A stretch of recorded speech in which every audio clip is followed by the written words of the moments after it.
Idle bearing niya, sira na yung bearing. Kaya pag umaandar yung makina yan, maugong. Yung naging sira. Toyota Innova. Papalit ako ng 3 idler bearing. Oh.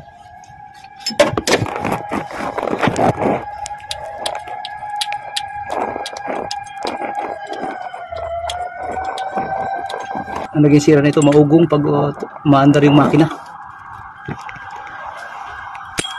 Oh, yung idler bearing. 3 piraso yan. Isa sa tensioner at saka 2 doon sa pinakang roller niya. Bali 3 piraso yung tensioner bearing. Ito yung isa.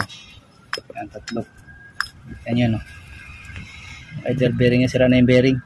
Kaya pag umaandar yung makina yan, maugong. Yung naging sira, oh. Ito yung mga bago niya. Replacement lang.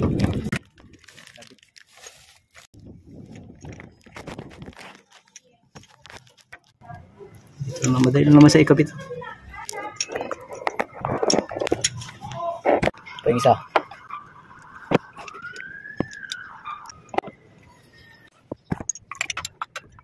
$14 lang naman ang tornilyo niya. Combination na 4mm para matanggal yung idler bearing. Bilasan nasira ito sa mga Innova. Idler bearing at saka ito alternator.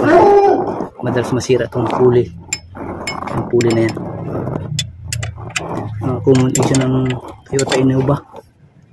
Idler bearing at saka yan, alternator pulley. Pag umaandar yung makina, maugong.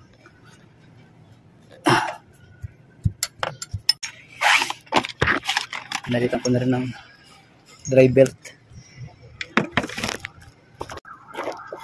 Ay, nasa kayan dito.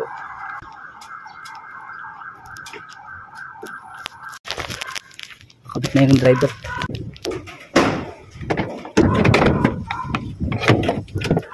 Na, i-start na lang. Ipo, start. Tingnan natin kung mawala yung tunog.